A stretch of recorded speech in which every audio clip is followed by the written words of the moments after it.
And Kara, right? Kara. Yes, yes.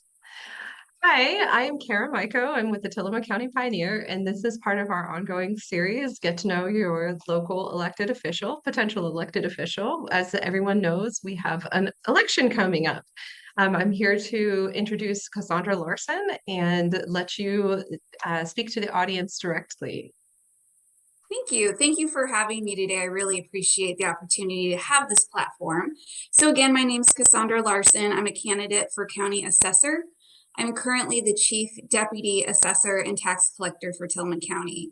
In Tillamook County, the assessor is actually the appointed tax collector as well. So it's two departments. So you have the appraisal section and then you have tax collection, and the assessor oversees both of them. Our retiring assessor is Denise Vandekoevering, and her responsibility is overseeing the property tax system. So I was born and raised in Tillamook County. I am fourth generation Tillamook County resident, and I'm very proud of that fact. You know, four generations goes back a ways. My great grandfather, Arthur Dolan, came here from Sweden in the 1920s, and he settled in the city of Tillamook, and he had a concrete business. And so he actually laid most of the sidewalks in the city of Tillamook today. Isn't That's that so interesting? fun. Yeah, Yeah. I love that. And do you know where James Fabric Patch is? I do. Yeah. So that was the home he built. Oh, that's so fun. I love Yeah. that. Yeah. So, and then my grandfather, Jim Coon, on my dad's side, he came here in the 1940s, and he was a welder, and he got hired on to help build the blimp bases during the war. Are you related to Richard Kuhn by chance, Yeah, or? that's my father. My goodness. Oh, that's so funny. My ex-husband actually worked with him. So that's Really? really, yes, really. Ah, That's really funny. Like a long time ago, almost over 20 years ago. for his construction business? It was, gosh, but I actually don't know. I don't know what he was working at P&L Heating and Sheet Metal, and then he was working at with like the Oregon Department of Fish and Wildlife. But this isn't about me. Yes, So, sorry. but I think that he was doing construction on a property we were staying in. It was out on the Wilson River. He was Mhm. lifting, I think he was working on the project to lift Yeah. an old barn. So we actually lived in that old barn when we first moved here. And then my husband was like working on that property. Yeah. It's one of the things that I love about being a local resident here is if you just talk long enough, you find a connection. Totally, So totally. yeah, no, that was the big flood in 1996, and then FEMA came in, and my dad got hired by FEMA to elevate all those homes on the Yeah, Wilson and yeah, things like that. So yeah. yeah, so my parents are Richard and Deborah Kuhn. I spent the first 6 years of my life in Cloverdale, and then my dad had the opportunity to buy a gun shop, and so we moved to Tillamook, and he ran Richard's gun shop, and then he had the construction business. And so my parents, really made sure to immerse us in theater and arts as much as they could. And I love that about my history because, you're born in a small town, raised in a small town, you're raised next to a gun shop, but then they put us in all of these TAPA plays and theater, and they And take us out to plays in Portland. And so I feel like those experiences have made me a really well-rounded person. And I've always kind of worked in high school. I worked at the Fern, I worked at the Blue Heron, I worked for Bartline and Figley CPA, that sort of thing. I was first generation college bound. And so after high school, I graduated in 96. I took classes at TBCC for a year. And then I moved out to Salem and I finished my Associates of Arts in Oregon transfer at Schenectady Community College. During that time, I worked for an appraisal firm. So I think that's where, my interest in appraisal started. And then after I earned my degree, I moved to Eugene and I got my bachelor's of science in psychology from the University of Oregon. During that time, I also worked at the Pelican Pub during my summer. So I was coming home, and I doing the started dating. dance. Yeah, doing Yeah. the local dance. Yep. And the summer before my senior year, I started dating a local boy, Colby Larson, and we got engaged. And that's why I moved home. So moved home after college, and then I got hired on at the assessment and taxation department as an office specialist one. That is the very lowest paid position. I started at tax time answering the phones, so I've really seen the department from the ground up. A couple months later, I got hired as an appraiser trainee. And I always like to say I went back to school. because to become an appraiser, you have to study and take tests with the Oregon Department of Revenue, and you have to be registered through them. So it took me about 2 years, and then I became a state of Oregon registered appraiser for the county. I was promoted 3 times before obtaining the role of lead residential appraiser and sales data analyst. The lead residential appraiser is responsible for overseeing the residential appraiser's work. And in Tillamook County, as you can imagine, residential appraisal is our bread and butter. It's, last year we levied $73.4 million in taxes. 78% of that is residential. The sales data analyst is responsible for statistically analyzing all sales that come into Tillamook County. And that is a big position because you have to prove your work, prove what you're trending the real market value on, and you have to submit this report to the Oregon Department of Revenue, and it's like 180 pages. So you really, for any kids listening, you do use math a lot when you become an I can adult. prove that too. I did data analysis for 20 years, and Oh, you did? it's part of it's a part of so many different roles. And when people find out that you can do math, they usually throw the math at you. Yeah. Yeah, but it's great. I didn't think I've grown to love it because you also are doing the same math over and over and over. So you get really good at it. Yes. You know? Well, and it's very important. I think as part of your role is you're essentially billing people. You're sending them a tax bill, and you're using your own judgment. And so having as much of a neutral and objective tool to be able to determine those values so that people understand that it's fair and not personal, I think that's exceptionally important. Yeah, there's a term I like to use, and is what we're doing supportable and defendable.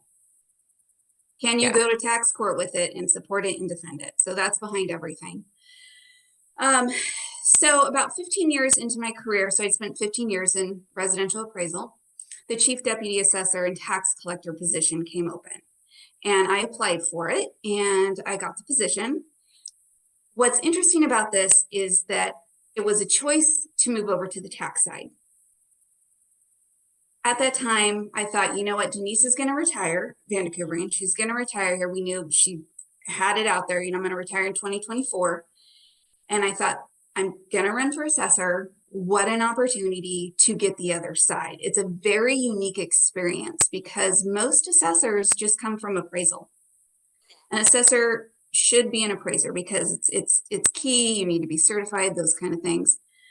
So I moved over to tax collection, and in that role, I got staff management experience. I had already had lead, felt like it was kind of a middle ground for training, but to go over and actually be responsible for a staff of 4, be responsible for the billing and collecting of our annual levies, which is like over 29,000 taxable properties in Tillamook County. I'm also responsible for property tax foreclosures. I oversee business personal property, disabled veterans exemption, and our senior deferral program, as well as ownership records. So anytime any ownership change is recorded at the clerk's office, it has to be reflected on the tax roll, which is thousands a year, because you got to get those tax statements to who owns the property. The right and the person, right? Yeah. And so that's what I've been doing for the last almost 7 years. And it's been great. I feel very confident in what I'm doing. I feel like I've grown into a good manager. My first year or 2 was a little, you got to grow into these things, you Very just true. don't get to walk in and be a great manager. And so I've learned throughout that time that my management style is rooted in collaboration, honoring my staff's professionalism. And by that, I mean honoring what they bring to the team. We have an exceptional staff, the assessment taxation department, and I'm really proud to manage them and be part of their team. And, I love going to work every day, and we all work really well together. And that's not something you find Right. everywhere, but I feel like I've built a really good team there. And it's a kind where I can step out and everything still happens. That's what Right. you want, right? That's fantastic. Yeah. So why don't we, I would love for you to, that's a really great background. I would love for you to describe a little bit about the biggest difference between working in appraisal and working in tax collection? Because I think when you work on both sides, maybe you're seeing a little bit of a difference in how the public perceives public officials and maybe what some of the biggest complaints are. Mhm. In appraisal, I think the biggest difference is appraisal leaves a little more room for judgment because appraisal is evaluation judgment. Right? So it's my opinion. Of course, it has to be supportable and defendable. Tax collection is very black and white. You have a problem you can't balance. It gets really exciting because you know it's somewhere, you Right. know? With appraisal, you are out, your boots on the ground. You are going out to all the new permits for your area. So I had City of Bay City, City of Tillamook, rural Tillamook, and then the City of Garibaldi. And then towards the end of my career, probably the last 5 years, I was the appraiser for the City of Manzanita, which was a really amazing Interesting experience position. for me. Yeah, because it's high-end construction. You're at the beach all day. You know, it's really exciting. So you're working with those homeowners where they don't always anticipate you coming to their house, you know, so you're really out there and you know you have to say what you're doing, you got to justify your valuations, those kind of things. On the tax collection side, I feel like I've had the opportunity to have more public service because we have more people coming to us for things that aren't always tax collection. They're wanting to know how big is their acreage, when was their house built, who was the owner back in the 40s, you know. So I feel Oh, like like deed research. yeah, yeah, yeah, exactly. So I feel like that's kind of the main difference in appraisal and tax collection is in appraisal you kind of have that one focus of value, and over in tax collection you get to have customer service for everything we do. That makes sense. So, in terms of the role that you have now and the assessor position that you're hoping to be elected into, which of your skills are most directly applicable, and what is the biggest difference between what you do now and what you're hoping to take on? Mhm. How are my skills applicable? Is that what you said? Yeah, yeah. Yeah, Which are the most applicable, and what are the biggest differences and similarities between what you're doing now and what you're hoping to do? yeah. So I think well, I know my skills right now are I understand valuation. I'm a registered appraiser. I was doing it for 15 years. So you're going to have appraisers coming to you questioning, should I do this? Shouldn't I do this? I have that experience. I also have the experience on the tax collection side. And that job is very detailed and it's very it's rooted in serving the districts. It's rooted in the public service aspect of it, and it's rooted in tax collection. And so as the assessor, you're overseeing all that. What a great experience to have hands-on experience in both departments. So I hope I'm answering your question right, No, but that's great. That's yeah, great. yeah. Yeah. And I as the think, assessor, oh, go go ahead. ahead. I No, was no, going to no, say, you as go. the assessor, you're also part of the leadership team. Mhm. You know, you're working with all the other department heads, you're working with all of, you know, the other elected officials. And as Denise is, you know, second in command right now, she's been taking me along for those kind of experiences. She's having me present for the last couple of years, present anything to the commissioners at their board meetings. She's also involved me in the budget and overseeing that. And I also, for the last 2 years, have presented the budget, which is something I would do as the assessor. So she's been, you know, I'm giving learning me those key so much. experiences. I'm learning so much about interviewing. I feel like I'm going to steal some of the way that you're framing what you're doing now. You're very articulate in that, and that's a very, very good answer. So one of I spoke with one of your opponents, and a very lovely individual with also Yeah. with some appraisal experience. And one of the things that I asked her was about um, essentially if you are responsible for a department that directly is taking taxpayer dollars, how are you going to be fiscally responsible with the money that you receive actually to run your department if you were to be elected? Whether it's being efficient, or do you imagine growing the department or shrinking the department in any way? And what do you feel the role of the assessor is in making sure that the county itself is run in an efficient way? I love that question because it's challenging, you know. Part of being the assessor is that you're making decisions as you go and knowing how the department works. So the money that is collected from tax revenue, so for instance, last year, like I said, was 73.4 million. Only 13% of that goes into the general fund. So let's say last year was 9 million. So 9 million of that goes into the general fund. Our budget for assessment and taxation is 2.2 million. So when you think of what our department is collecting for 2.2 million, that's a pretty good deal the county's getting, for collecting 73.4. But how I would Can I manage ask, does the remaining funds, does that go into the Parks Department, Public Works Department? I'm guessing, does the school district receive a chunk of that? yes, Where does school it go? district receives about 50% of it. And Yes. then the rest of it goes into fire districts. That's another chunk of it. You have your small water districts, your drainage districts, but then there's other operating levies. So the library has an operating levy, so that's separate. Okay, so general fund is money that county departments can use to do what they need to do. Now the parks is they're on their own, they fund themselves. So does community development. So they're not in the general fund. At one time And they that's were. mostly with fees and grants, yeah. Exactly.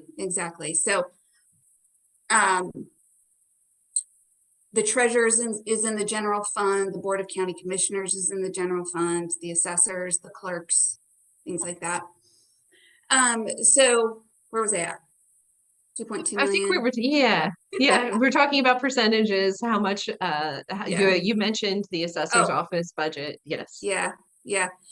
So, we go before the board and we present our budget, and then the board decides, well, there's also a committee for budget. So they decide if we're allowed that amount or not. And then it's really just monitoring expenses monthly, which is something I'm already involved in and something that I do. Now, I have already made decisions that have made us more efficient in the office through advances in technology. And I'm currently looking at one right now. That's something we're always looking at. I'm looking at, there's been a public demand for e-statements. That's Yes, an advance in technology that I'm I a was, property owner in Tillamook County. yeah. I absolutely understand it. Yeah, so I'm working with a vendor right now to implement that hopefully for 2025. That'll So save quite a bit. Printing, I think people underestimate the cost of printing and mailing. mailing, postage is a big part of it. And the other frustrating thing is the mail isn't as reliable as it used to be. And the tax collector, once we mail it, we're not responsible if you don't get it. So if you don't get That's it so and it's late, disappointing. I know.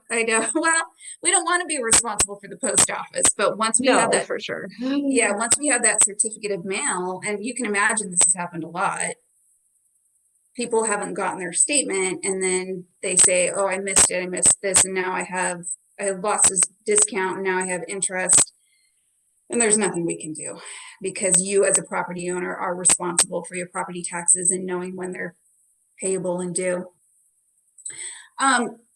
When I moved over to tax collection and became the manager, I immediately started streamlining, something I'm very good at, and very good at looking at something and going, why are we doing it this way? Very simple example is when I came over, we were still using adding machines for everything. Goodness. Yeah. So anytime, so imagine you're doing, it's tax time and you've got 80 payments and you have to balance and you're doing the adding machine and you make a mistake, which happened all the time. So we got rid of all of those. We do everything in Excel now. Things are printed to PDF instead of all of the scanning. Things are printed to PDF. And I'm laughing I'm sorry, I'm laughing on the inside, adding machines. I love yeah, that. yeah. Another thing is we didn't offer debit and credit cards at our counter, and now we offer those things. And when I look back and I think of all the things that we've done, I've always had that in mind. How can we be faster? How can we streamline this? Because our department has been cut. The department that I'm in used to be a department of 7, and now we're down to 5. So I've had to take on some duties, but like I said, I have a really great staff and I haven't had turnover. And so as you know, if you've been in somewhere, you can do something 3 times faster than a new person.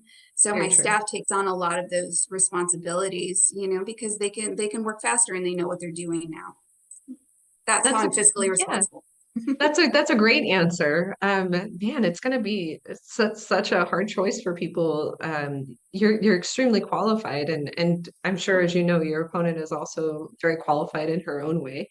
And so I feel like if you were going to differentiate yourself between your opponent, I don't even like the word opponent because you both are trying to help and you're both such lovely people, so I don't consider it a battle. But if you were going to differentiate yourself between you and your opponent to voters, what is the biggest difference? My hands-on experience in both departments. That's the Yeah, biggest, yeah, yeah, that's the biggest difference. And I also have staff management. And as that's great. assessor, our department is 17 people. So you're going to be overseeing 17 people. So you're going to want to have staff management.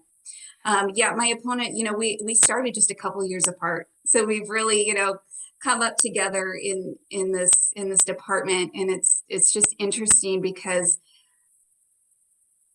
it's like we're on this incredibly long job interview. No, I feel so bad for you guys. I'm so glad I'm not an elected official anymore. It's such Yeah, and a, it takes courage to yeah, put yourself out there, really and does. but the assessor position is interesting because it's not something anybody should do just off the street. Oh, absolutely. And Yeah. the fact that I mean, I've known Denise for quite a while. I mean, anybody in Tillamook County that owns property knows her. And I feel like it's such a hard position. I mean, not only is it such a stressful thing to have to carry, but also the perception that people give to you. It's probably a little scary. What do you think is the biggest misconception about this role that you could maybe clear up for people who are voting? That's a great question. So what I tell people is that the assessor does not tax. The assessor collects the tax. The districts are the ones that set their permanent rates. Anything above that is voted in by the public. You have bonds for capital projects and you have operating levies. But you get your tax bill from us. So you call us. If there's a Can problem with complain.